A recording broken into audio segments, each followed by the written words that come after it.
everybody, and welcome back once again to Let's Play Sorcery Part 1. In the last session, we came across a couple of groups of Elven. Fingers crossed, we have come away from our encounters in one piece.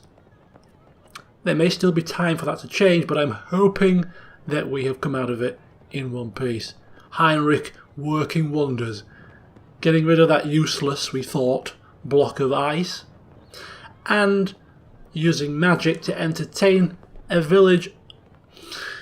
All in all, happy times. Right then, so just to clarify a couple of things. First of all, items. We should take an opportunity to check upon our inventory periodically, because we may lose track of what we've got. But we did actually pick up beeswax. I was kind of confused when we, in the last session, we picked up beeswax and we picked up honeycomb as well. So we do have that, that item to use, that spell component available should we need it. Now we've got two quantities which make me believe that when we use it in a spell, it does get used up. 2 rations, taking the form of meals. We did eat some honeycomb. We have a sword. We have 5 gold pieces. Yeah, so it's just worth checking what we have in our inventory every now and then. And second of all, our spirit has changed a couple of times on our travels. Currently it is a gorilla, and I think the spirit changes to your choices as to kind of your personality. And currently our spirit is a gorilla. King of the great apes, a creature of honour and good faith, who accepts both danger and misfortune as travelling companions without hesitation. You know, Heinrich is not a bad chappie. He does have that sort of honourable streak. We helped a man in a tree. But we also inadvertently picked the more dangerous path. We had a conversation with a man in the village and he told us which one was the safer path. He actually said the safer path was this way through the mines. We forgot that conversation and took the more dangerous route. So that's why I think he's a gorilla. Because we picked the most dangerous path, hence the danger and misfortune aspect, and we're making quite nice choices, helping people out and all that, hence the honour and good faith. We'll see how that develops as we continue. So without further ado, introductions over, we're going to continue on our adventure, and fingers crossed we make it to the end of this 30 to 45 minute session in one piece. To the bridge!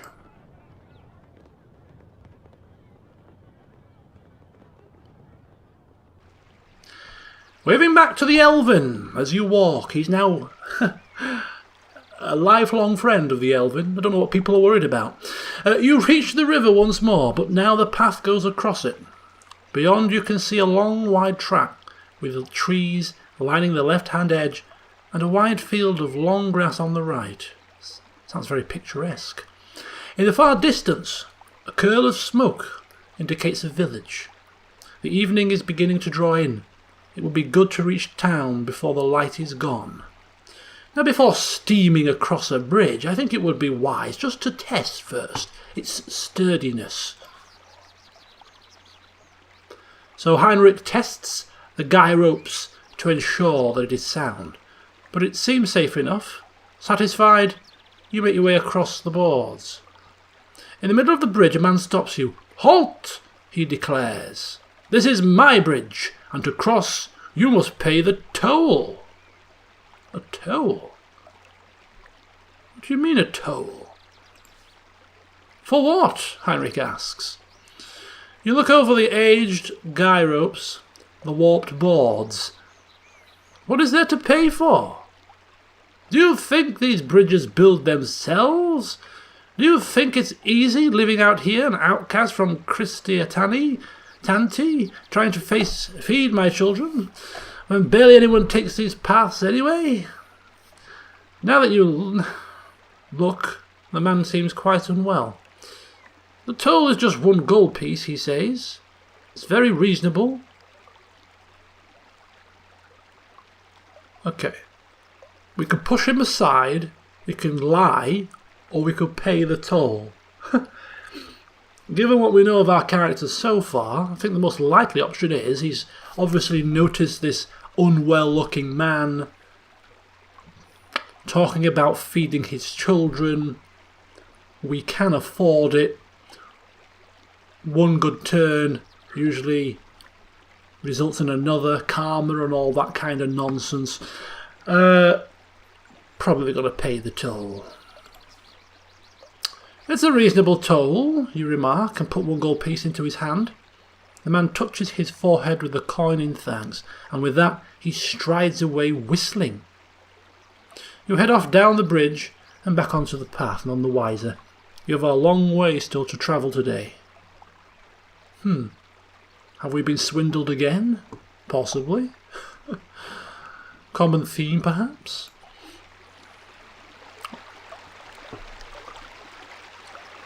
Path by the trees, and that's the only way. We're probably going to see that man in the village, and he's going to be living in the largest hut. The path continues along the side of a line of trees. Suddenly an acorn lands on your head, and you hear a tittering from overhead. The gorilla grant you strength. More elven. In the trees hurling acorns. Right, 3rd time's a charm, right? 3rd time unlucky, perhaps. We've encountered them twice and come away smelling of roses. Fingers crossed we can continue along that same line. We can cast a spell. They like spells. We can threaten them, or we can just walk on by. Now we know from the elven so far, they like a jape. They like a joke. They do things for entertainment. They're throwing acorns at us. Oh, very funny. You've had your fun. We'll just walk on by. You are pelted by more and more acorns as well as some sticks and branches. You break into a run. Soon you are out of reach of the annoying creatures. Good.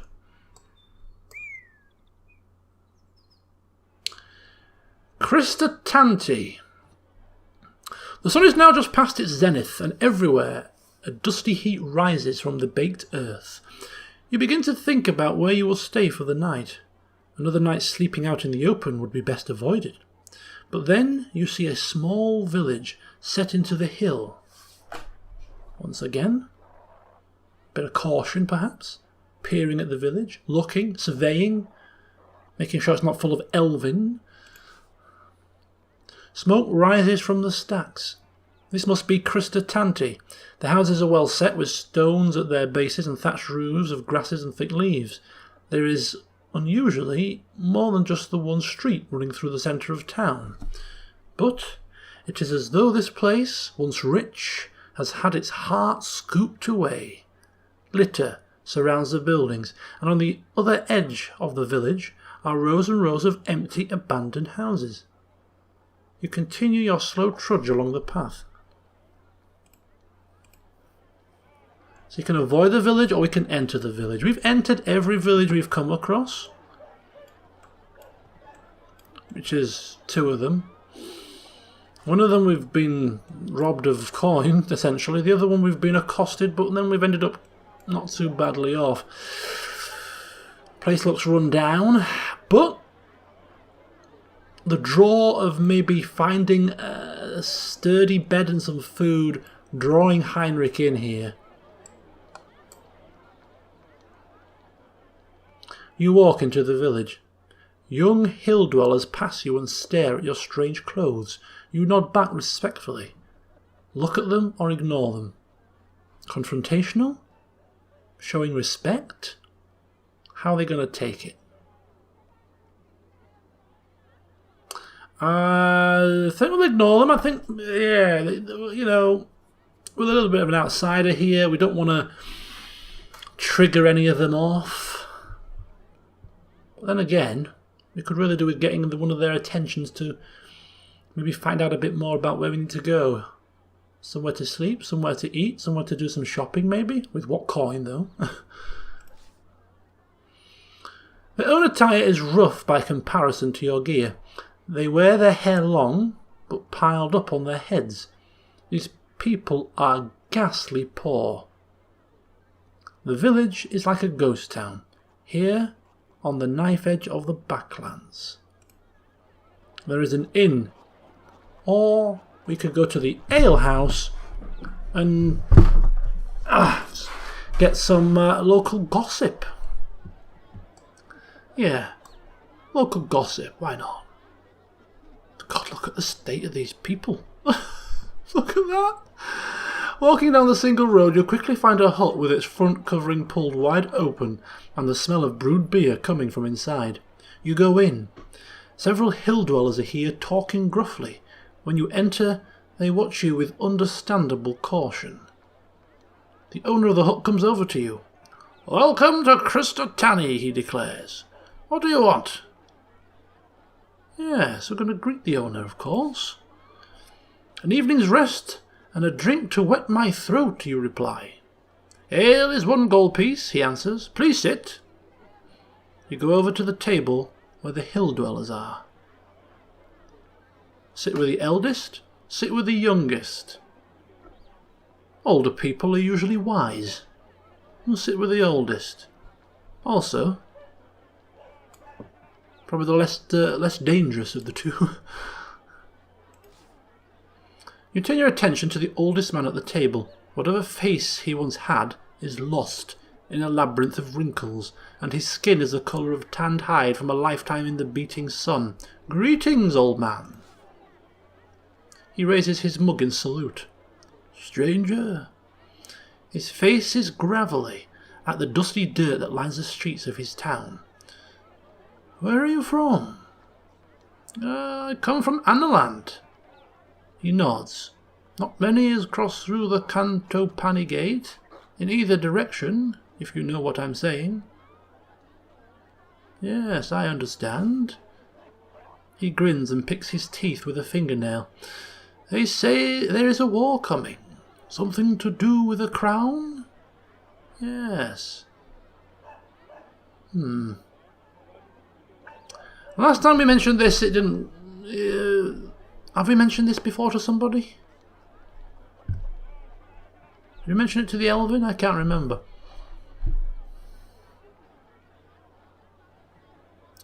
Perhaps we'll play dumb. Maybe he may give us some information. "A crown?" you ask cautiously. "The crown of kings," he says. "They say it's how a leader leads. Without the crown on your head, no one will follow you.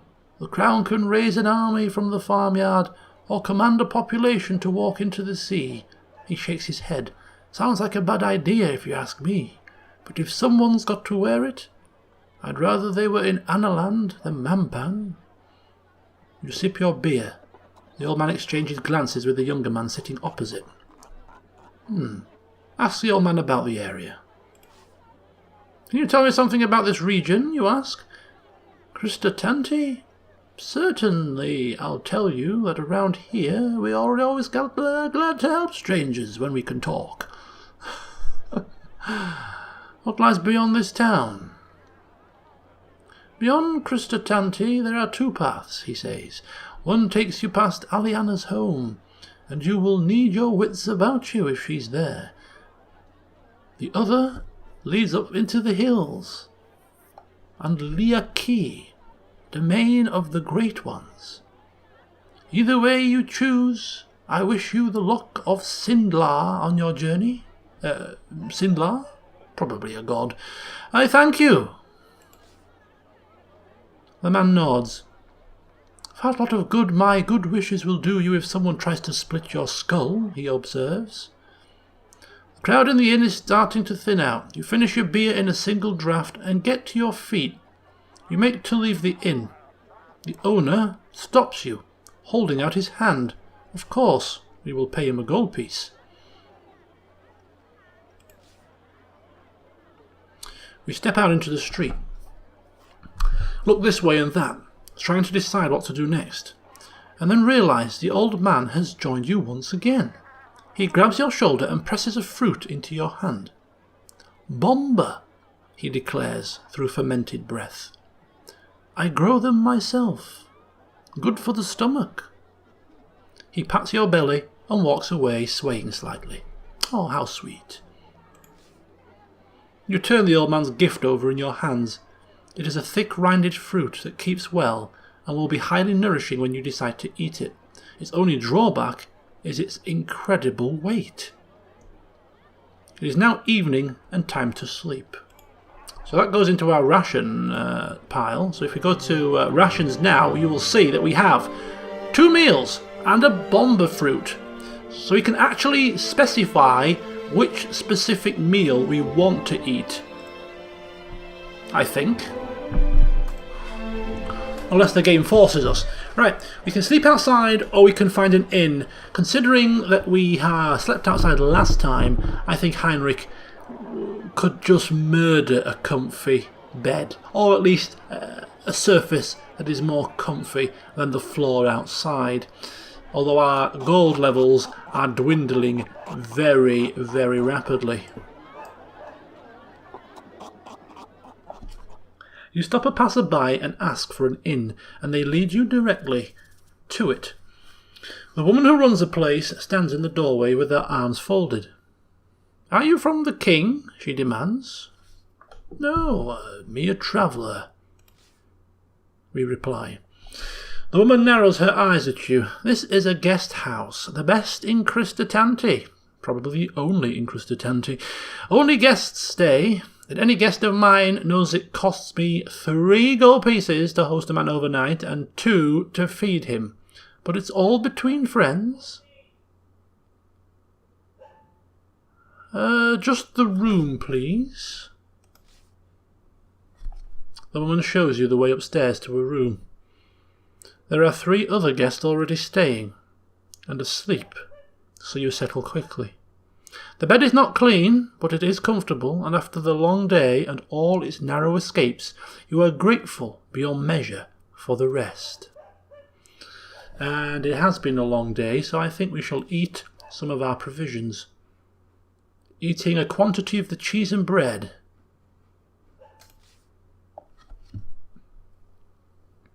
Your dreams are vivid once again. You feel yourself tied up, surrounded by snickering faces. Thin creatures with long fingers are picking at your pockets and the stitching of your clothing. You feel magic boiling inside you, but it cannot be released. Meanwhile, the food in your bag is rotting, wet through from the sweat of your back. And in the distance, a deep voice is booming with laughter. The long, cruel fingers of one hand are curled around the metal frame of a crown, and with the other he beckons you forward as if into a trap. And then we wake in a hot sweat and decide it's time to leave. You wake early and sit for a moment, in no great hurry to leave the village. This is now the 3rd day of your journey, and the muscles in your legs are feeling lean and strong from so much walking. You spend a short while enjoying the peace, then, unhurriedly, collect your possessions and set off along the path. Cristatanti is surrounded by several miles of fields. It sits in a well-protected ring of hills and is close enough to the river to be reasonably prosperous. As you follow the path between lines of sun-baked crops, you come to a fork in the road. The right-hand way leads past a set of outbuildings. The left goes off into deep woodland. Right, well, he said something about a house. Somebody's house? Which is probably that. You would need our wits about us. That intrigues me. This looks like the safer route. But then again, gorilla and all that. Oh boy, this is a bad choice. This is such a bad choice, probably. Especially no coin. Your journey is too important to slow down by talking to locals. You must pass unseen, and so you disappear into the jungle of tall trees. For a short while the sun is feverish, and then you are between the trees once more, and everything becomes cool and still. You walk for several hours uneventfully. This is land that was never settled or explored, and very few travel this way, probably with good reason. In places, bushes and shrubs have grown over into the path. We shall move cautiously.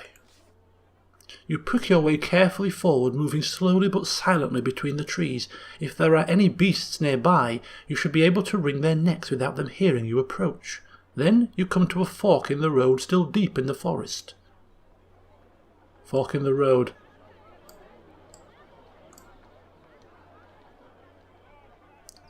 Someone has thought to make a sign, perhaps as a guide or perhaps as a warning. The way to the right is marked for Dumpus. A left turn points to Aliana, a name you remember from what the man in Cristatani told you. Neither way seems the better trod. You will have to choose. Oh God. This is so bad. He warned us about her. He warned us. Accepts danger and misfortune without hesitation.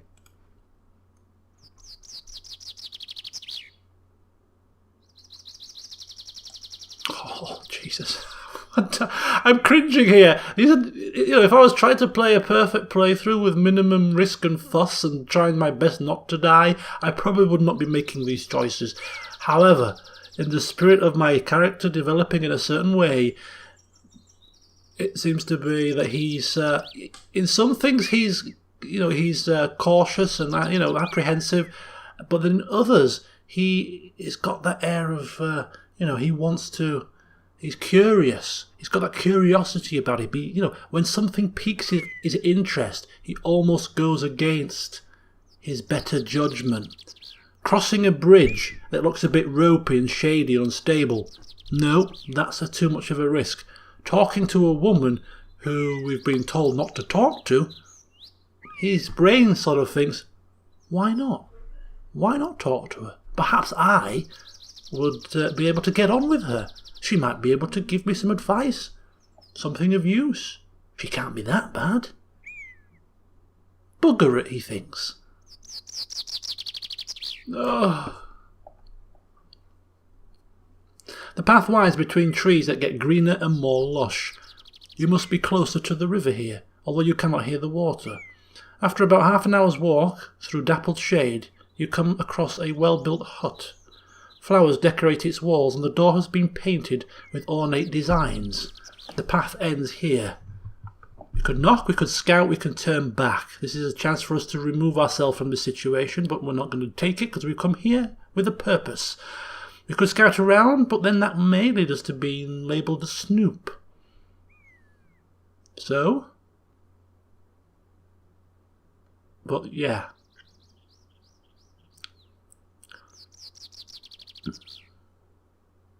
For armed is forewarned. Perhaps we should maybe pick up on a bit of information or two to better prepare ourselves for what may lie ahead. I'm going to scout around. You perform a swift circuit around the hut but find nothing unusual or concerning. It seems to be what it is, a hut, set by itself deep in the forest.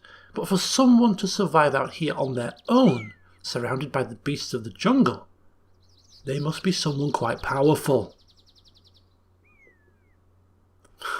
The game is almost like screaming at us, go back.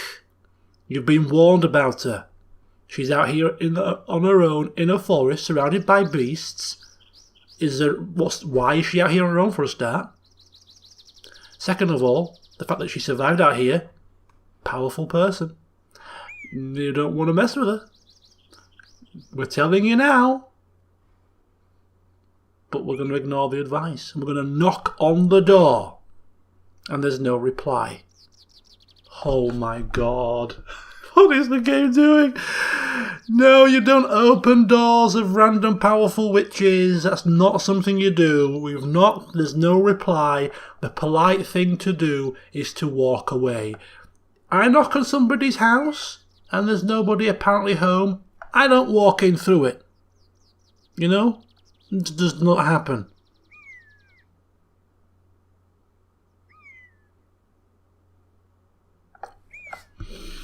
I'm hoping that when we turn back that she might come to the door. Otherwise, I'm going to really be bugged by the fact that if we do turn back and this is now closed off to us, I'm always going to be wondering, what if? No. We were curious, we came, we knocked, no answer. And Heinrich has not got a death wish, and even he, with his curiosity, thinks that riding up this woman, opening the door, she might feel threatened if she's in there. She's not answering for a reason. Let's perhaps just leave her be. Maybe even getting a little bit of cold feet, second thoughts and all that. Well, okay, it does actually let us go back. That's okay. Fine. He's bottled it at the last minute. But then again, as I said, walking into the house of an alleged powerful woman who hasn't welcomed you in, that's not a good sign. You walk for several hours following the twists and turns of the path through the trees. Then suddenly, you stop. You have heard a noise up ahead. Something is moving around between the rocks at the edge of the path.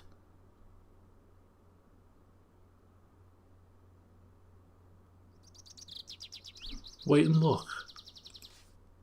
You hang back, watching the trees. There is definitely something moving around, something large and long, with a tail that whips between the trees. But now that you've seen it, you're at a definite advantage. It's not attacked us yet. What spells could we cast? Let's have a look.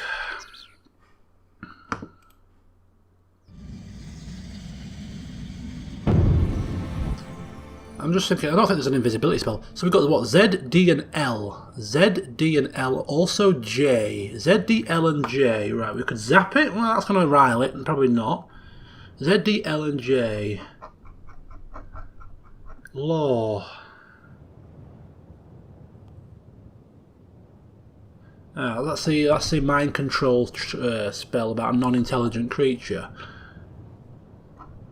That could work. Dumb. No.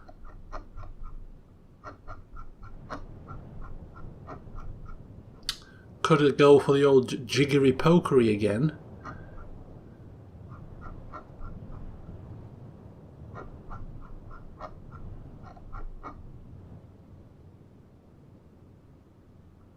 Could slow it down with Doz.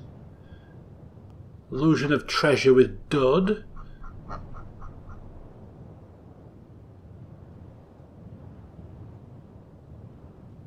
Could cause it to become confused. I'm thinking the law spell is probably the best. Let's try it. Shall we try it? Requires 3 stamina. But it hasn't seen us.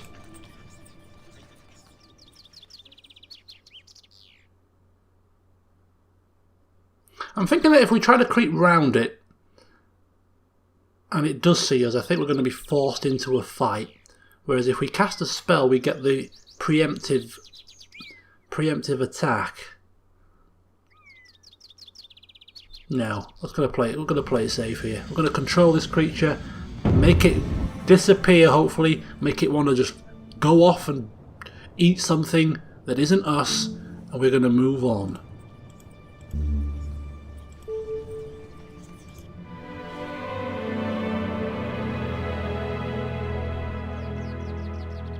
You cast a spell on the beast, holding it quite still. It snuffles and sniffs at the air, but cannot seem to think its way out of its difficulties.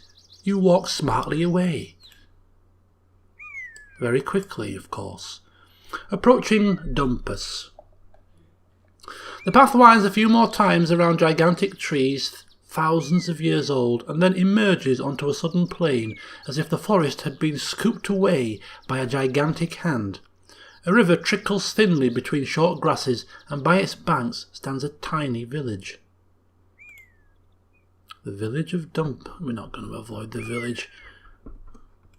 There's a common theme here, and I think it's that Heinrich likes villages.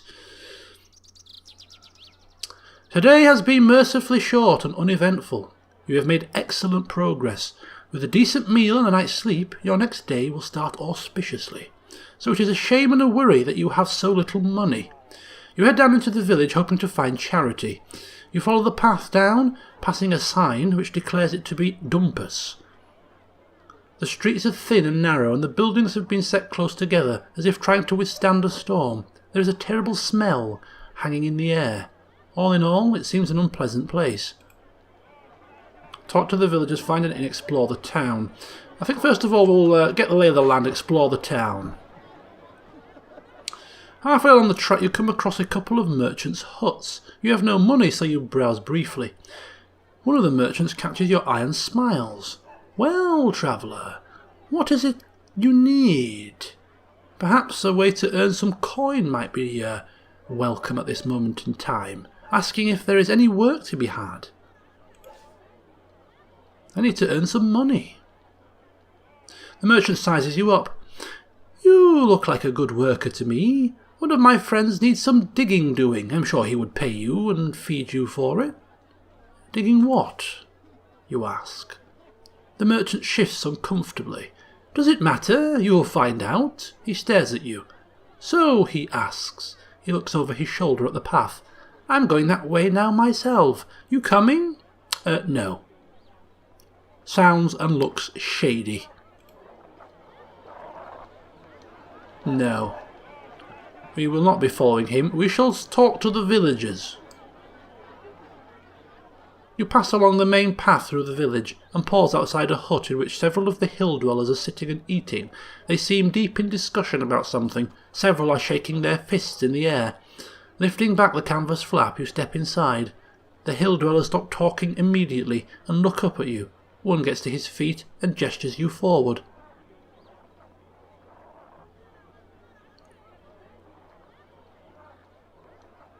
Not happy bunnies. Okay, we will step over. Uh-oh.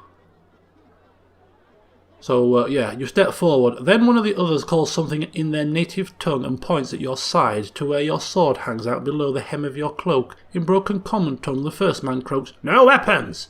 and he indicates a table by the door where you can leave your blade. Okay, look at the table. Okay, the men appear honest. Remove my sword. You unfasten your sword belt and leave your weapon on the table. The hill dwellers nod to show their appreciation and then beckon you to sit with them. Then they continue their conversation, just as animatedly as before, speaking in a local tongue that you cannot follow. But as they talk, they pour you a drink and provide you with food. They seem quite welcoming. Yes. We shall ask what they are discussing. After you finish eating, you catch the eye of one of the older men and ask slowly in the common tongue, "What is it you men are discussing so heatedly?" The man nods back at you. "Christatani," he says. "Arming. The goblins." Christatani? Arming goblins? Yeah, ask about the goblins. What are the goblins doing? Are they being armed by villagers? The men shake their heads. Slowly you piece together the story. The group seem quite sure that a horde of goblins are planning an attack on Christatani, which is apparently one of the wealthiest spots in the hills. They are discussing whether or not it would be worth helping the village to defend itself, which might mean they are offered some kind of reward. Oh dear. Moral dilemma time. Well, we spoke with that old man at Christatani. We slept in the inn. They welcomed us. They provided us with shelter. They are now going to be attacked by goblins. We cannot feasibly walk away knowing this now. Yeah, we've got to help him. You must help them, you declare. You must help them. I thought we were going to join in. Krista Tanti, it does not help us, one of the men points out. They are rich. We are poor. Yes. You will place them in your debt. No, do it for the honour. Do it for the fact that you are above that. For your fellow man. The men nod, swayed by your ruthless logic. Ruthless? Not ruthless, surely. And you? How do you fight? One man asks. I will help those that need it. The men nod. Let the goblins attack tonight, they cheer. We will use your strength. The evening draws to a close. The men thank you for your counsel and leave one by one. Have we just... I'm a little smidgen confused. Are we effectively helping out this situation, or are we literally going to leave? We can afford the inn. I will go there though. You find an inn in the very centre of Dumpus. It is a tumbled-down building with mats spread across the floor and a kitchen range that fills the air with an appealing, spicy smell. Perhaps we can wash some pots for our stay. The man who runs the inn is wiry and looks as if he does not eat a thing himself. 3 gold pieces for Hillfox broth, he tells you, and 3 for a place to rest your head. You attempt to haggle, willing to work for a place, as he told you, work for a place to sleep, but the man wastes no time in turfing you out. Damn. We have to sleep here. With the sun setting at the horizon, you head out of Dumpus. A little way beyond the village, you climb up into some woodland near to a burbling spring. It is peaceful here, sheltered from the winds by trees on one side and the mountains on the other. Hopefully we've picked our bloody sword back up again.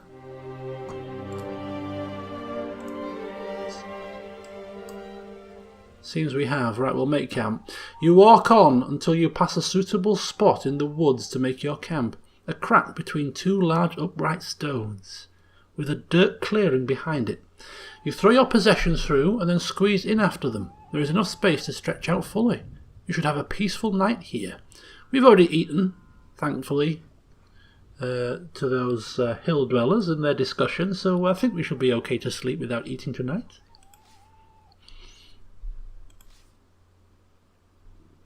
You dream strange dreams as you sleep yet again. Tall trees rise like hooked fingers on either side of you, ready to close into a fist as you creep forward. The hills stretch out into the distance, a frozen sea treacherously deep. Great forces lie underground, ready to open a hole into the earth. You will never see it in the dark. Overhead you fancy you hear the flap of giant wings. The birdmen cave for the crown. Perhaps, before this journey is finished, they will come for you. Right. Seems that we are done again. Okay, so I don't think we are actually helping the Krista Tanti situation. Would have been cool, but it is time for us apparently to move on, and move on we shall in the next session, of course. So yeah, a little bit bugged by this. I actually wanted to go in, but given the circumstances, you know, playing it out in my mind, Heinrich and all that, and, you know, cold feet. Never mind. But anyway, he's alive, but he's broke. We do have food, our strength is returning, so all is not too bad.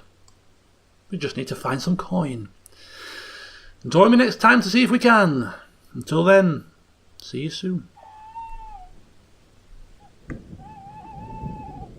Good night, Mr. Owl.